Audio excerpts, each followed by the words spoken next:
todas las que están antes. Cell and all below. Entonces ahí empieza a seleccionar, a ejecutar todas las que estaban antes de esa sección. Ahí la está ejecutando porque todavía no lo muestra el numerito. Por arriba. Below parece que después un bloqueo. Sí, un bloqueo. Serían las que están anteriores. Limpieza de datos. ¿Vale?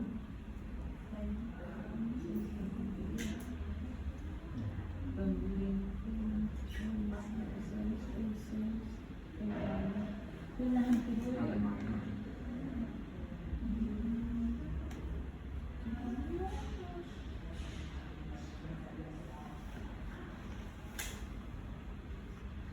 Abajo es abajo. Entonces no eran los below, eran las anteriores. Ay, no me permite hacer las anteriores. No, esto no debe seleccionado. No tiene esta opción. Existe una opción, bueno, en otros visores donde uno puede ir ejecutando todas las anteriores. Ejecutando aquí el Mamba, el Seaborn. Ya, el Mamba todavía no lo hizo. Solve environment.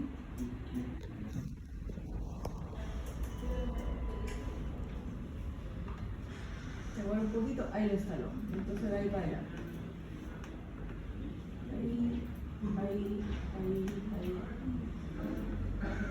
Value home.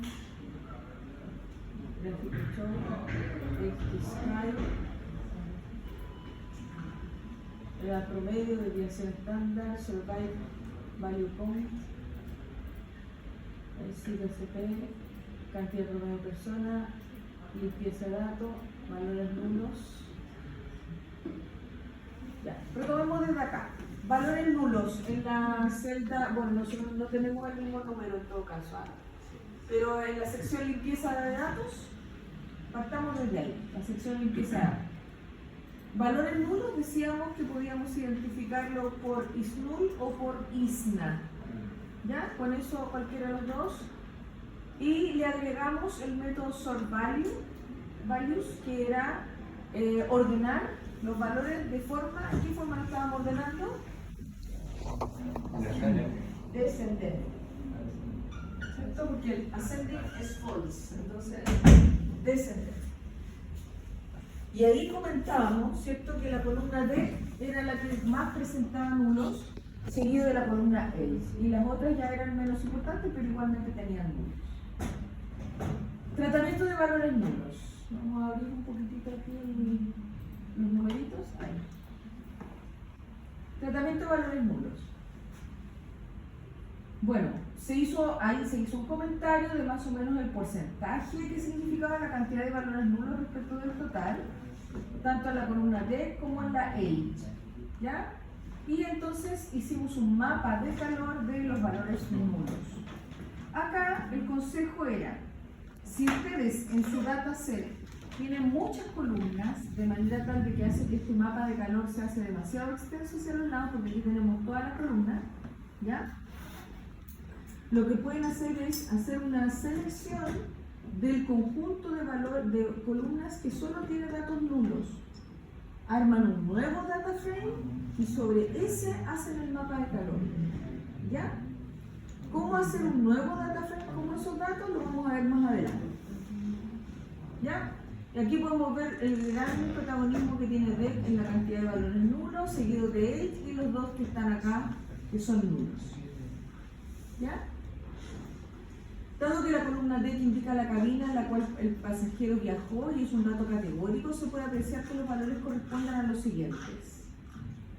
Tenemos en total 7 cabinas, ¿cierto? 7 cabinas que están registradas con esa cantidad de pasajeros cada una, ¿ya? Pero hay un 70% que no sabemos en qué cabina está. Y la pregunta es, ¿será importante saber en qué cabina estaba? Porque no porque no está, uno va a determinar, inmediatamente lo eliminamos. Si nosotros determináramos eliminar directamente todos los nulos de DEC, nos quedaríamos con un universo de 200 registros, más o menos, de un total de 891. Muy poco, o sea, estoy sacrificando muchos datos del dataset solo por el hecho de que quiero eliminar todos los registros, dado que hay nulos en la columna DEC. Entonces, ese no es un buen criterio. El criterio sería, ¿qué información estaría perdiendo por el 70% de los pasajeros que no tienen la cabina registrada? ¿Será que esos pasajeros tendrán la clase registrada? La clase sí está registrada, porque de hecho no tiene nulos. Por lo tanto, de todos los nulos que tengo en la cabina, sí sé a qué clase pertenecen. Entonces, de ahí de la información, ¿será que las cabinas tienen relación con las clases? Según la siguiente visualización, se podría apreciar si existe una relación entre estas dos variables, la clase y la cabina. Y para eso hacemos un histograma de los dos elementos categóricos, además de la cantidad de pasajeros que están. Aquí claramente no tenemos la cantidad total, fíjense, tenemos hasta un 60 cantidad de pasajeros que están registrados en las cabinas. Por lo tanto, este dato no es tan importante. Lo que me interesa es, ¿las cabinas estarían concentradas en las clases?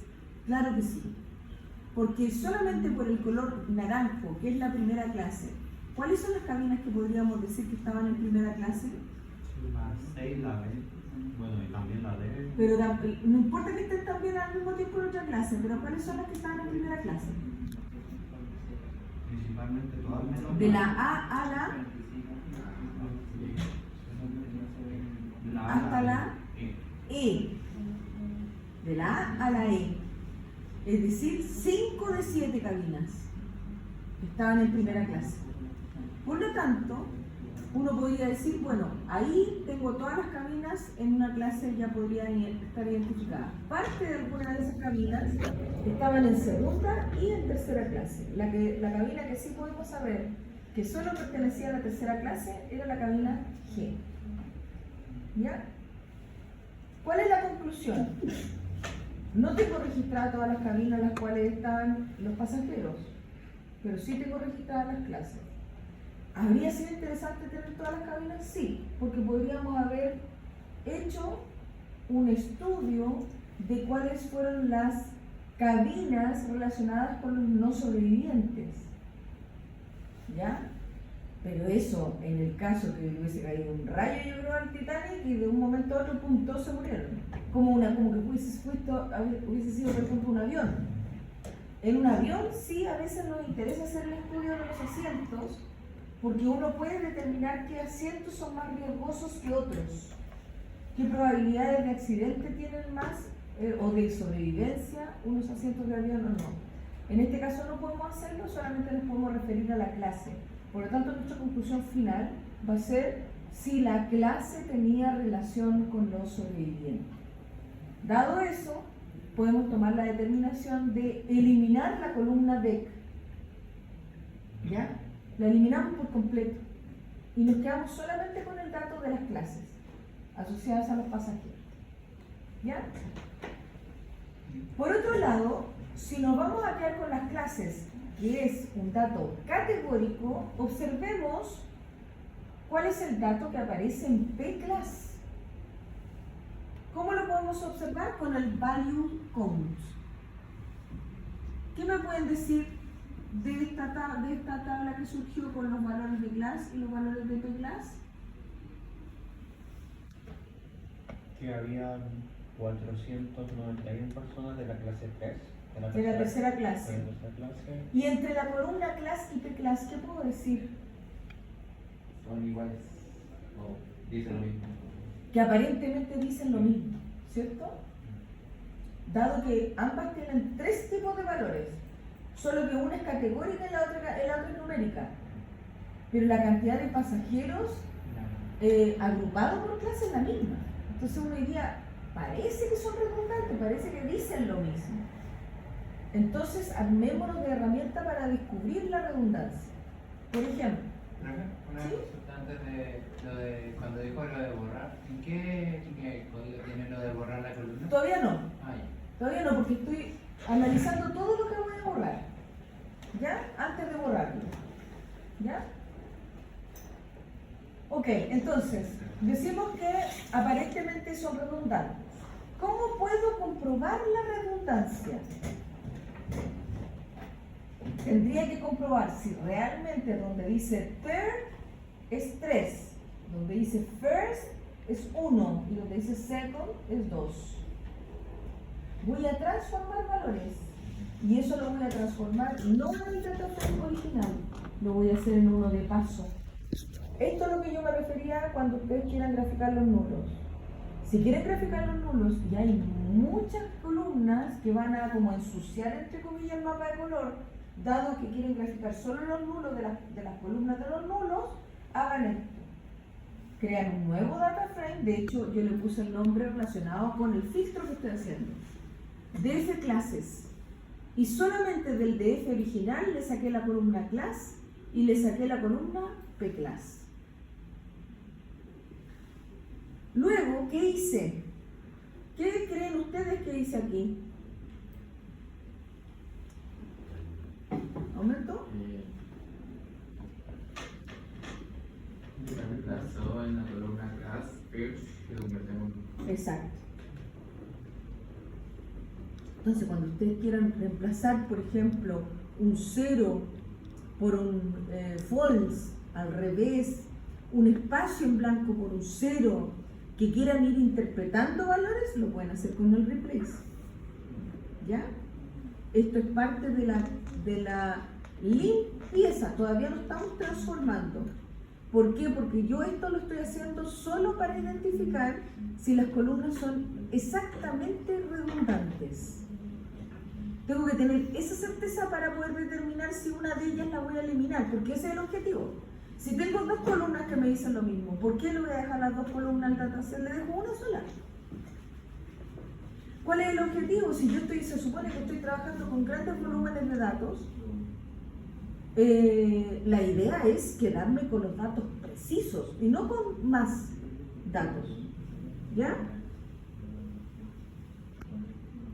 Entonces, reemplazo el first por el 1, second por el 2, el third por el 3. ¿Cierto? Y luego imprimo cuáles son los valores de las clases y los valores de las pclass y tiro la info. Miren cómo me quedó, las dos tablas. ¿Ya? Ahí parecieran ser obviamente más iguales.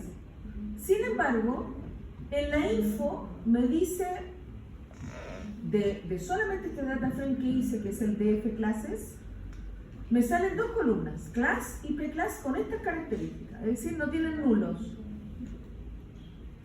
Hay un método que, bueno, ahí ya como que lo vieron un poco, pero hay un método que me determina si son exactamente iguales los valores a nivel de registro.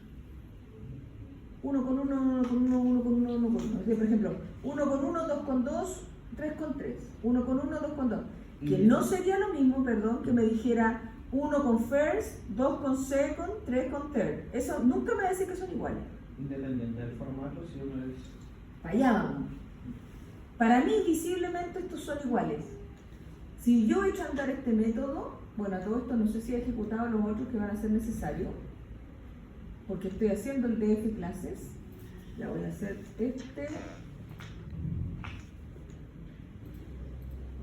el histograma, los valores. Ahí sí. Voy a construir el DF clase, de lo contrario no puedo hacerlo, y ahí le pregunto si son iguales. Y miren, me dice false. Si retorna true es porque son iguales y me dicen no son iguales.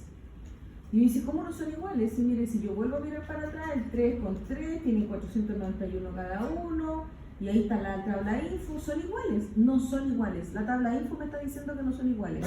¿Cuál es la diferencia? ¿Va a haber personas que tengan como diferencias? No. La tabla info me está indicando la diferencia. ¿Cuál es? Uno es entero y el otro es No, objeto. objeto. Entero nunca va a ser igual a objeto. Objeto es como string. ¿Ya? Lo mismo sería si fuera un flotante por un entero, no van a ser nunca iguales. Para que sean iguales tienen que ser ambos enteros. Por lo tanto, ¿qué debo hacer? Cambiarle el tipo de datos a la columna class. ¿Cómo lo hago? ¿No sería mejor AP class? ¿Por un tema de dejarlo como objeto o no sé? Como tú quieras. Como tú quieras. ¿Ya? Ahora, si tú te das cuenta, la que yo modifiqué fue la clase. No, lo digo porque imaginemos que en uno aparezca un nombre. En vez de eso sería mejor cambiarlo, que toquen como nombres. Ya, pero es que eso es parte de la transformación. Nosotros estamos en la limpieza todavía y estamos acá con un data frame que no es el final. Y el que yo acabo de alterar es la columna class, que era realmente un objeto y lo convertí en uno que sigue siendo objeto. Entonces, ese lo voy a convertir entero ahora. Pero la vuelta que tú te quieras dar, te la das como quieras, pero no estoy todavía trabajando en la transformación del DF final, ¿ya? Entonces, ¿cómo le cambio el tipo? Con el asType, ¿ya? Y ahí pongo de la columna class asType int64 y lo cambio. Y ahora, ¿dónde está? Acá. Y ahora si yo pongo el punto info, miren lo que me dice cómo me quedan las dos columnas. Las dos columnas son del tipo int64. Por lo tanto, si yo aquí quisiera poner de nuevo el método igual, ¿cierto? Lo voy a copiar de aquí. Lo copio justo cuando ya hice el cambio. Voy a colocar una...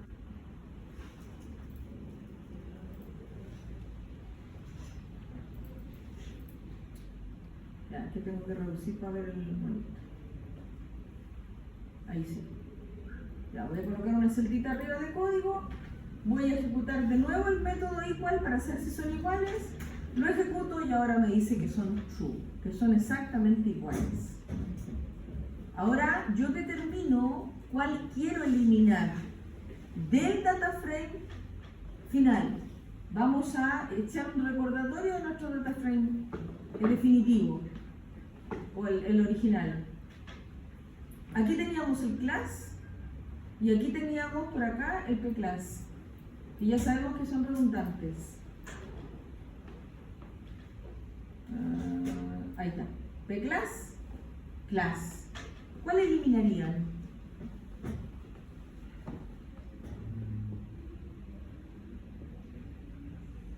Diría que el P-class porque está como número. ¿El pclass porque está como número? Sí. El otro sería más complejo. Como imaginemos que hubiera no un dato vacío, sino que hubiera una. Como que tuviera un nombre. Algún error que quede. Si intento después soportarlo como un número, me va a tener un error. Pero ya no fue, o sea, ya lo comprobamos. No hay errores en eso. En ese caso creo que daría igual. Daría igual. Ahí ustedes deciden si en una futura visualización prefieren que la clase aparezca de manera numérica o aparezca de manera categórica. ¿Ya? Voy a decir como una excusa o un motivo que no tiene por qué tener sentido, pero sí podría para algunos tener. Es que en realidad los números son universales. Cualquiera va a entender cuál es la primera, segunda, tercera clase. En el class, si está en inglés, no todos van a entender first, second, third. Entonces voy a echarme la clase y me voy a quedar con el pclass. ¿Ya? Pero el criterio ustedes lo eligen de acuerdo al contexto de la situación. A veces los números también son más fáciles de hacerlos participar en otras cosas, son más amables, por lo tanto es lo que se determinó aquí, que no es obligación, ¿ah? Nadie dice que siempre los números tienen la preferencia. Entonces acá determinamos también eliminar, después de que supimos que eran iguales, determinamos entonces, hicimos un mapa para estar más convencidos de que eran iguales los datos. Ahí están todas las barras del mismo color. Por ejemplo, la amarilla que sale es amarilla, amarilla, amarilla, porque es igual. 1 con 1, 2 con 2, 3 con 3, ¿ya? Y hay entre el class y el P-class. Son iguales. Entonces, determino... ahí estaba, lo había hecho antes. Ahí estaba. Dado todo lo anterior, se puede determinar que la columna DEC del data frame inicial, además de la columna class, que es redundante con la columna P-class, se puede determinar eliminar. Vamos a eliminar entonces la columna DEC y la columna class. ¿Cómo se eliminan las columnas? Aquí está. Drop. Y tengo que indicar qué columna quiero eliminar. ¿Ya? Drop y qué columna quiero eliminar. Luego pongo el head para saber si aparece el class, ya no aparece, y el deck tampoco aparece. Y por ejemplo, ¿qué pasa si es que la columna, por ejemplo, tiene datos pero no tiene nombre? ¿Cómo se le colocaría? ¿La columna? ¿Sí? La columna siempre va a tener nombre. Por ejemplo, a nosotros una columna no tiene datos. Pero eso no es que no tenga nombre. O sea, no tiene nombre, solo tiene datos. ¿Y cómo lo separó en el CSV? ¿Coma, coma? ¿Tiene arriba en el título? No, eso es una cosa cuando abren el archivo. No me ocupen trampeta, que todo Python pandas. No, solo pandas. De hecho, es que lo revisamos con el profe Máximo y sale que también es alumno. La panda lo colocó como un name 2.15, siendo la columna. A name. Sí. Sí, Pero eso solamente pasa así, mira. Por ejemplo, aquí yo tengo un CSV, ¿cierto? En los encabezados, por ejemplo, el Easy Apply tendría que haber aparecido así. Con eso no se identifica un encabezado. Es que creo que es porque los datos se corrieron de ciertas columnas. Es que entonces no están, algo intervinieron en el CSV, porque si yo este CSV se lo paso al pandas, claro, ahí, a ver, voy a hacer la experimentación al tiro, pero... Si quiere puede abrir nuestro archivo CSV y ahí va a ver al tiro que sale un name, o sea, no sale el último dato. Porque pensamos que era error y el profe nos dijo que lo elimináramos.